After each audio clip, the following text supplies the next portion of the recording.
My next claim is that we live under a matriarchy, not a patriarchy.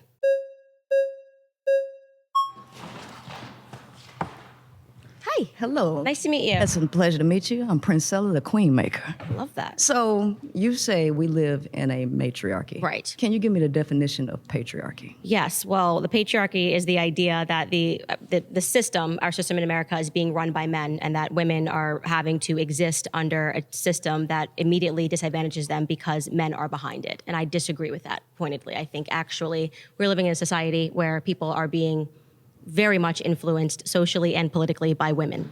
Okay, so the denotative definition of patriarchy is father rule, and where positions of government are held majorly by men, where women are largely excluded. So 125 House of Representatives are female, and that's only about 25%. Right. And only about 28% make up Senate, and 3.3% of Congress up until this date have ever been women. So by denotative definition, we literally live in a patriarchy. Yes, so I disagree with that. So I think what this gets to, which is actually an important part of the conversation, is that people always think that where there is disparity, there's somehow inequality, and I actually reject that entirely. I think it's just a difference in what we're interested in. I think we're biologically wired, we're interested in different careers, and just because if we looked in the fashion industry and said, oh, well, it's being dominated by women, it wouldn't mean that, okay, well, that means that the fashion industry is a matriarchy and men have no sense. It just means have no ability to communicate how they feel in the fashion industry. I literally think that those numbers show that we're just biologically different. So I actually think politically, women have shown that they have a lot more power than men have. And I'm talking about just in terms of political movements. The most recent I can think of is the Me Too movement, right? If a bunch of women get together and complain about a man and refer to the patriarchy and scream, generally speaking, let me know if you agree, the media will celebrate that. If a bunch of men got together and were shrieking and speaking about women, generally speaking, the media would call them all white supremacists and say that we had a misogyny problem and that things were really wrong in society. Women are allowed to be more vocal in general about problems than men are. Well, let me speak to that. When we're talking about government and media, these are two different things. So under the denotative definition of a patriarchy, by the percentages that are occupied in the government, which is majority male, defines us as a patriarchy. Now, what it comes to for capitalism, for marketing purposes and control, for capital and revenue, that is a totally different conversation. But who's making the laws? I don't think that women are the ones voting to have their reproductive rights taken away, where you have rape, incest, and all of these things excluded to force women to be able to have. I don't think women in government would largely vote against their own interests because it's majority male, patriarchy. Okay, I think, love that point. Are women allowed to vote? Oh, of course they are. Who's voting that patriarchy and then, out of curiosity? No, I totally agree. And you want to know why? Because there are so many women who think like you. You submit to the idea of men ruling everything. And your ideology is spread across a lot of women who also falsely believe to vote against their own interests just to complain about it in the end. You know, earlier you said that, women would be much more happier working at home, but don't you agree that it's human nature to want things that you don't have? So during the 1950s, which is something that you constantly bring up, it wasn't until 1994 that it was legally illegal to beat your wife. And so what we're dealing with is people wanting something, and then when they get it, they're not happy with it, and then they have to revoke that idea for something else. And so what you're saying is that women vote for these things because they have the same mentality as you. Okay. So you're acknowledging that women have the freedom to vote. Yes. And you're saying that women are still existing mentally, even with the freedom to vote. Correct. They are voting men in because we are still victims of... No, I don't believe in victimhood. I believe in lack of education and lack of knowledge, because one of the things that you also say... Do you think that it could just be that more men are running for positions of office? No, not necessarily, because remember, the United States, the average reading comprehension of people in the United States is 6th grade. So we're not dealing with educated people. Lack of education is the cause for what we see in the world. And if we educate the women better, because a nation can rise no higher than its woman. And if she reading and comprehending at a 6th grade level and popping out a lot of kids, because the brokest people in the world pop out the most kids. So if we have those people voting, of course they're going to vote against their interests, because they're voting for some utopian society that will never exist. Okay, so that's why you think Kamala lost. This ain't even about Kamala. Because you're talking about women. No, but we had an opportunity. Yeah, go ahead. We had a male running and we had a female running. And we actually showed that Trump increased the amount of women who voted for him, right? So I'm asking you, do you believe that the reason that happened was because women became less educated during that time? They've always been less educated. Did you know that UNESCO says that that 2/3 of the 7.7 million illiterate adults is women? Illiterate. And we have 6th grade educated people voting. And guess who? Guess the dominant population? It's white women. And so guess what? Now you have to add a race element into that, which you already know exists. Because we, as black folks, we ain't the dominant people voting people in. Okay, so now when we have to go into white supremacy and feminism, now you have to look at the mind of the people who actually have economic success and what they're voting for, because classism actually matters as well. So I'm sorry, but a lot of people vote based on their feelings and not based on policy. Pause, guys. Yes. Sorry, you've been voted out by the majority. Please return to your seat. Thank you for the respectful conversation.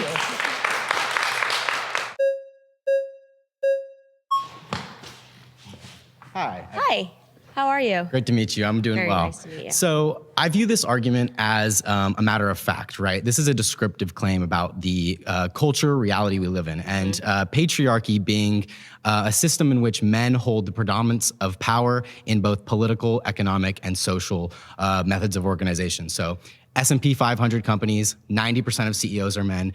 Board members, 70% of CEOs are men. 70% of congressional members are men. Now, you may provide some sort of naturalistic argument to why that is, but what you're essentially arguing then is that there's a natural patriarchy, which I think feminists would all disagree with. We think that there's a clear social pressure as to why this is. And part of the evidence for that is since feminism's arise within our public culture, we've now seen an explosion of women entering these fields, but we have a long way to go. But fundamentally, the claim regarding patriarchy or matriarchy, we are so much closer to where we were just a few decades ago or a couple generations ago, where women couldn't hold a credit card, than a system where men can't hold a credit card. We're still much closer to that form of society. Why would you say that we're closer to that? What do you mean by that? Did you just qualify that? Because in terms of economic power, so for example, household wealth, women own 55 cents to every dollar a man owns. Who controls household spending, though? Households- you talk about how the money's made Yes. in America. How is it being spent? Who spends it? So it's primarily spent by women, as you've noted, but then the money where the profit's being generated, it's being generated by men. Would you rather be the people that are spending and deciding on what the money's being spent on, or would you rather be the person that's just working to earn that? Well, CEOs and board members aren't working. They own the shares, and they're making the profit. Yeah, well, when you own profit is making. You would much in a capitalist system, by definition, you would much rather be making the profit than spending. I would much rather be spending your money than having to work for your money. Just so we are totally clear here, I would much rather spend your money than have to go out and earn your money. Well, you're talking about wage laborers in terms of working, but in terms of no, I'm speaking about spending power, wealth. right? Yeah, sure. Okay, but that matters. If 85% sure. of 85 cents of every dollar, how that's being spent, is being determined by women, that's power. That we can't say spending power is not power. Why do you think that is the case? It's because women are often relegated to the role of doing grocery shopping, et cetera, because for millennia now, or from millennia up until now, women were unable to enter the workforce and have economic political freedom. So let's get into the reasons, because you brought up something, that men are the people that are at the top of these companies, these Fortune 500 companies. Right. And political power. You're absolutely right. Why is that? It's primarily because the women haven't broken the ceiling quite yet in terms of meeting men in terms of parity with these sort of power. But what we've seen with the explosion of feminism is that women have actually begun to enter these companies, have risen into both political and economic positions of power. But that continues to grow year by year, which shows that these social pressures are actually breaking apart as soon as feminism comes into play. So what I would say is what that shows you is that women in men have different interests. And I think this gets into what I was saying, that just because you see a disparity does not mean that it's not just a disparity in what our interests are. That's what's being represented. I don't know why there has been this idea that women should want to aspire to work 80 hours a week in order to be on par with men. Do you think that interests are innate, or do you think I that think the interests are innate. So why is it then that, for example, in the 1980s, only a quarter of college graduates were women, where now majority of college graduates are women? That shows that because of the way that social pressures have actually changed, women's interests are actually now changing too. A majority, I think, or at least half of law school graduates are now women. It used to be the case in, for example, a few hundred years ago, that a lot of primary philosophers like Immanuel Kant, Hegel, didn't even believe women could be reasonable. Now here you are today doing a debate with me where we're using logic and reason to get to these photos, and nobody here would dismiss the claim that you can't be rational or logical or be, for example, a great lawyer because you're a woman. Right. So I totally agree with you that women, but I think they have actually entered into the workforce. I mean, entered into college under this external pressure of feeling that if you don't go to college, you're going to be a failure. So you admit and that knowing pressures that, are a part of the way interests work. Yes, but we're disagreeing on where the pressure is coming from. Like, I think that now the pressure is that if a woman doesn't enter the force, there's no longer this idea that, okay, we're going to come together as a family, whereas there was this reality that there was this understanding that you would have a partner. People were getting married when they were 18, 19 years old. Right. Our grandparents, now it's because of feminism. And I'm saying this is the downside of feminism. Women no longer have that sense. They think that they have to be pressured to go take out a loan to go to college, and then you have the pressure to get. Well, they have the same pressures as men because women no longer rely on it for an income. Pause. You've been voted out by the majority. Please. I did like our conversation. Might have to come back to you.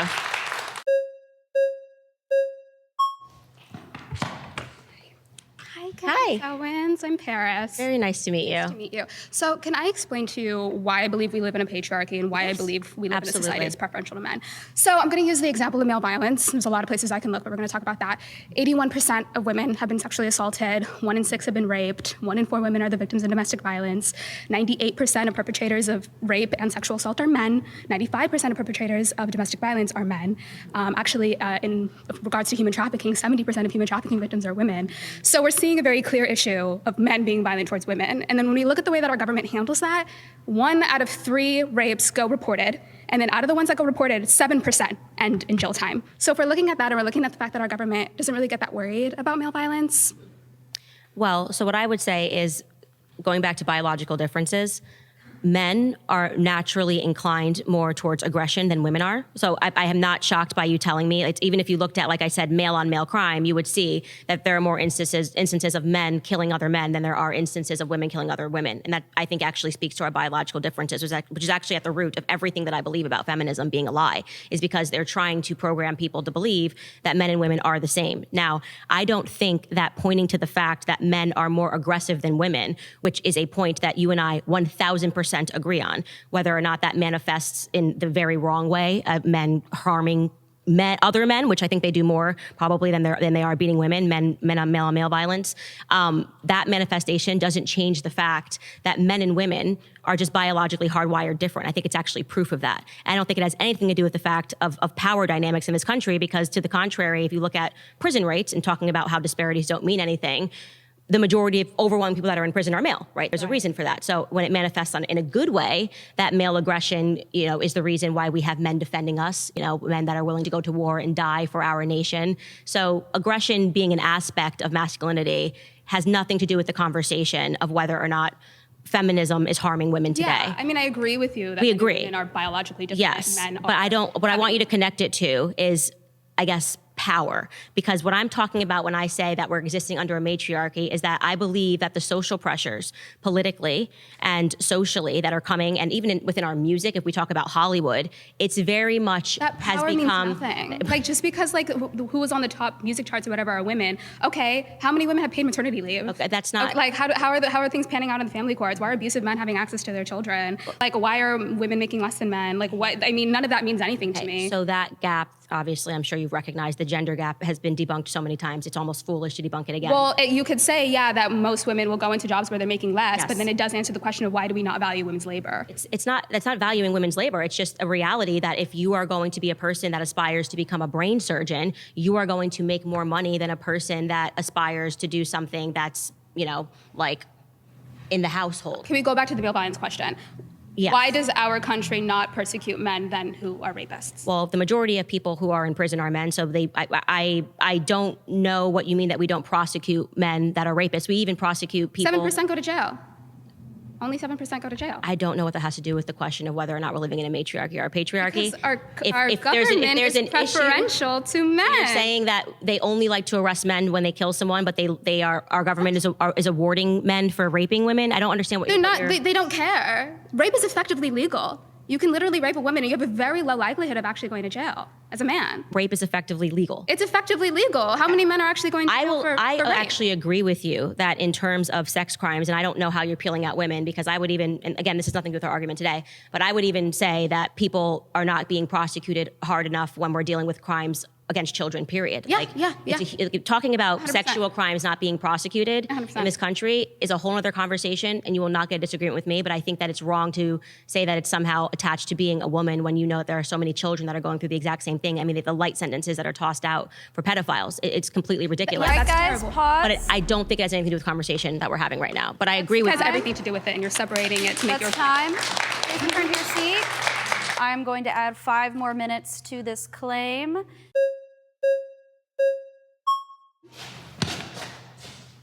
Nice to meet you. Hi, Adam. Nice to meet you. So your claim is, just to be clear, that we live in a matriarchy, right? Yes. So I think even you'd agree that on a global level, that's obviously ridiculous when there are countries where people literally are honor killed for like Instagram posts. But even if we're talking about just the US, right?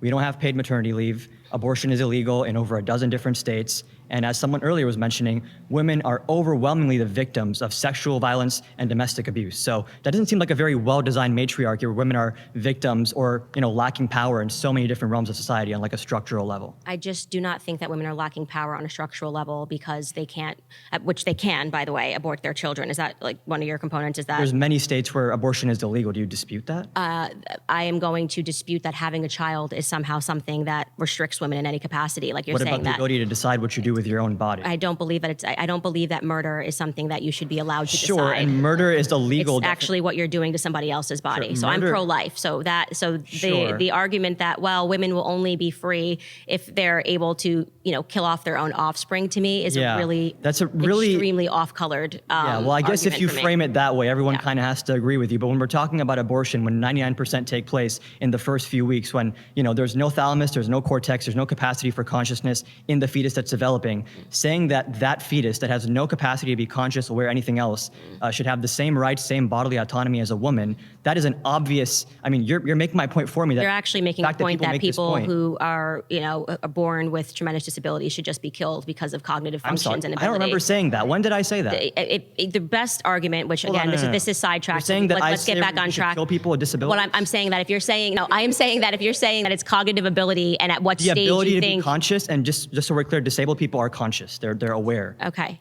So the best argument that it is a life is the fact that you have to kill it. You have to have a procedure to kill it, right? So you have to intervene on the there's development. Like you living said, you human called cells it, in it, but you it's called not it conscious. a developing life. Sure. If you have to go into your body and murder it, then I'm not it's disputing that murder. there's living human cells in a fetus. Again, so we It's not can the just question. tack that off because we just have a fundamental disagreement on Sure, whether or then not we a can child talk is a about life. paid and I don't maternity leave. think- People have been talking a lot about whether you have to be a mother, you Yes. have to work. A lot of women have to pick one or the other because in many cases, if you want to have a child, first of all, there's a big gap in your resume, so getting a job after that might be super difficult. And then secondly, even in the process of having that child, being pregnant, especially in the third trimester, and then raising the child where the vast majority of the burden typically is on the mother, the workplace and our system of our economy is not tailored to make that easy for them. I actually totally agree with you. This gets Paid into maternity leave, you this. agree? I don't know. Actually, I'm agreeing with you that this pressure that you're describing exists for women, and I'm saying that it exists for women because of the feminists that came before who argued for women to enter the workplace. So what you're saying is the solution didn't work, and it actually produced more problems. And now we have more problems, and we need more governance to be able to tackle these problems. So you're Any like, system we that's need the forcing government- women to make certain decisions, I just wouldn't It's call not that forcing feminism women to to begin make- with. it's not Women should have the forcing- option to choose, do I want to be a stay-at-home mom? Do I want to work? Do I have some mix of both? Right. That's the entire point here. But you are also making an argument that if you are a woman who does run a business and does have employees, that they should be forced to pay them maternity leave. Sure, yeah. Okay, so let me That's tell you. like saying taxes are forced. Yeah, there's certain things the government does to regulate our economy to ensure equality and justice and better outcomes. Okay, yeah. but just so you know, when you do that, like to a small business every owner, other developed country does. what you are arguing for is supporting big corporations and taking out the little guys because. I'm arguing for supporting people that want to be mothers and also work at the same time. Right, the mechanism we do that with, it can be but subsidies, taxes. You guys can't just you can't say that we can't get down to the economics like of what it actually implies, right? I have an economics degree, and I can tell you if there's a small business that can't afford to pay maternity leave, the government might probably subsidize them and help cover the costs. Where is the government getting money from? This is tax revenue. I mean, right, exactly. So from us, just to be clear, from us, and this is the thing that gets me about all of these debates. Yeah. The magic solution that everybody has is that we just need to tax the government magic. more. Every other developed country has paid maternity leave. But it's not magic, as in like the money is coming. Magical countries. The money is coming from you. It's coming from us. So you're sitting here that's saying, how taxes work. Yes, we should be raising taxes. Yeah. Okay, and this is the entire problem is that the government is already taxing homes times two, and people are already struggling with what's being taken out of their taxes. We're not taxing capital gains properly or corporate profits properly. I'm sure you have something that there's a reason that we should be taxing more here, there. It's an efficiency problem. The reason Don't you guys want like government families efficiency, are having maybe bring in more revenue to help women be mothers? What I'm saying is that you are just creating a cyclical argument. You're basically saying that women want to be able to have it all. Women cannot have it all because the government. The choice to do what they'd like. Okay, but you're saying women should have the choice to have it all. Okay, so you're That's saying a really interesting way of putting like do you have it all right now where you're working and you're also a mother? Is that having it all? No, I'm saying that it's not possible for women to have it all. It isn't possible. Okay, what do you have? And that's one of whatever that is what I would want other women to have as well, which is the flexibility